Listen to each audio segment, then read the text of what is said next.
Breaking news చూస్తున్నా ములుగు జిల్లాలో మావోయిస్టులు పేటరెక్కిపోయారు. పోలీస్ ఇన్ఫార్మర్ నెపంతో ఇద్దరిని హత్య చేశారు మావోయిస్టులు. వాజేడు మండల కేంద్రంలోని జంగాలపల్లిలో ఈ ఘటన జరిగింది. మృతులను అర్జున్, రమేష్ గా పోలీసులు గుర్తించారు. మృతులిద్దరూ కూడా ప్రభుత్వ ఉద్యోగులని స్థానికులు చెబుతున్నారు. చంపిన అనంతరం మావోయిస్టులు లేఖ వదిలి వెళ్లారు. వాజేడు ఏరియా కమిటీ కార్యదర్శి శాంతా పేరుతో ఈ లేఖను రిలీజ్ చేశారు.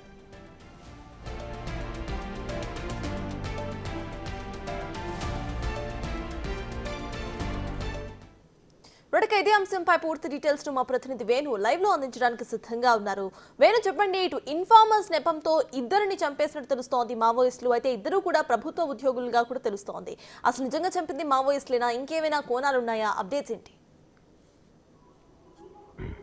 ఎస్ సర్తాజ్, అంటే గత కొన్నేళ్లుగా కూడా సైలెంట్గా ఉన్నటువంటి ఏజెన్సీ లోపల ఒక్కసారిగా జంట హత్యలు కలకలం రేపుతున్నాయి. అందులో హత్యలు చేసిన తర్వాత వేర్వేరుగా అటు రమేష్తో పాటు అర్జున్ ఇద్దరి వద్ద కూడా శాంత, వాజేడు ఏరియా కమిటీ కార్యదర్శి శాంత పేరుతో లేఖ విడుదల చేసి ఆ లేఖ లోపల ఇద్దరు కూడా ఇన్ఫార్మర్గా పనిచేస్తున్నారు. దాంతోపాటుగా ప్రస్తుతం ఉన్నటువంటి ఈ పెనుగోలు గుట్టల ప్రాంగణం లోపల నివాసం ఉంటున్న ఏజెన్సీ వాసులందరినీ కూడా గుట్టల ప్రాంతం నుంచి సుదూర ప్రాంతాలకు వెళ్ళిపోవాలంటూ ఒత్తిడి తెస్తున్నారు. అంటే మేము గుట్టలో ఆశ్రయం పొందుతున్న సమయం లోపల అక్కడ స్థానికుల సహకారం లేకుండా చేస్తున్నారు. వీళ్ళంతా కూడా ఇంటెలిజెన్స్ అధికారుల కనుసన్నలో పనిచేస్తూ మాకు సంబంధించిన డెన్నుల వ్యవహారం, మాకు సంబంధించిన కీలక సమాచారం అంతా సేకరిస్తూ కూడా ఆ పోలీసులకు చెప్తూ కీలకమైనటువంటి ఎన్కౌంటర్లో కూడా కారణమయ్యారంటూ కూడా ఆ లేఖల్లో పేర్కొనడం. ఇందులో రమేష్ అనే వ్యక్తి పెనుగోలు గ్రామ కార్యదర్శిగా పనిచేస్తున్నాడు. కొన్ని రోజులుగా షికారు పేరుతో, చేపల వేట పేరుతో గొడ్లకాడికి వెళ్తున్నామంటూ కూడా గడువుల్లోకి వస్తున్నాడు. మా సమాచారం సీక్రెట్గా సేకరిస్తూ మాకు సంబంధించినటువంటి కోవట్ల సమాచారం కూడా సేకరిస్తూ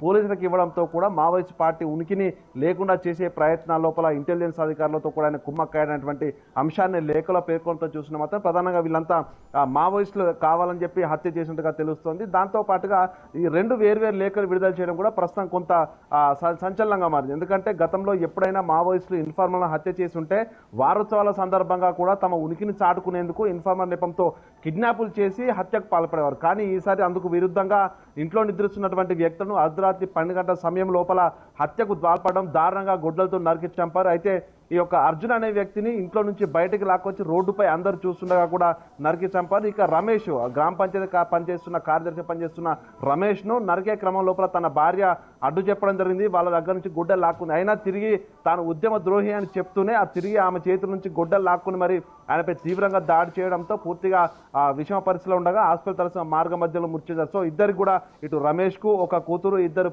అబ్బాయిలు, మొత్తంగా ముగ్గురు పిల్లలు ఉండగా అర్జున్ కూడా ముగ్గురు అమ్మాయిలు, మొత్తంగా ఆ కుటుంబం అంతా కూడా ప్రస్తుతం అనాథాలుగా మారిన పరిస్థితి. ఇక ఇద్దరు డెడ్ బాయ్లు అయితే ప్రస్తుతం ఏటూరు నాగారం ఏరియా ఆసుపత్రిలో పోస్ట్ మార్టం కోసం ఉంచారు.